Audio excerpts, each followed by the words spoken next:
Seorang warga di Jembrana, Bali nekat mencuri perhiasan emas milik tetangganya hanya untuk membayar sewa lahan pertanian. Kerugian diperkirakan mencapai puluhan juta rupiah.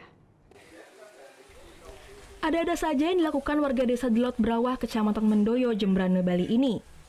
Made Pariase, 41 tahun, terpaksa berurusan dengan aparat kepolisian Polres Jembrana karena Made Pariase terbukti melakukan pencurian perhiasan emas milik tetangganya, Wayan Pariasi, pada pekan lalu.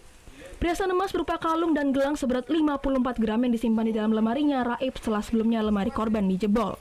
Setelah dilakukan penyelidikan selama sepekan, akhirnya polisi menangkap Made Pariase di rumahnya. Setelah polisi mendapatkan bukti adanya seorang warga yang menjual emas di salah satu toko emas di Pasar Tegal Cangkring, Jembrana, dengan harga Rp450.000 per gramnya.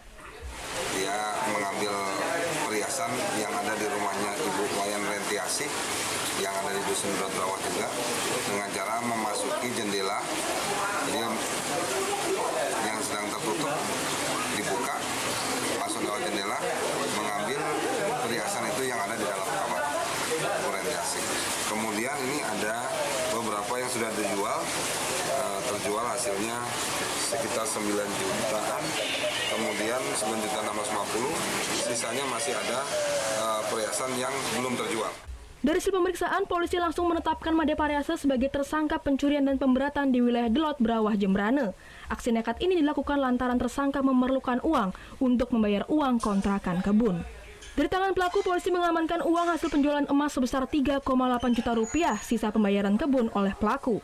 Akibat perbuatannya, tersangka Made Pariase dijerat pasal 363 KUHP dengan ancaman hukuman 7 tahun penjara. Putu Wijana melaporkan untuk NET. Oh yang beneran? Iya, oke. Tapi gue pernah. Nah, udah kan untuk beritanya? Jangan lupa di subscribe, di like, dan juga di komen ya akun YouTube dari Net Bali.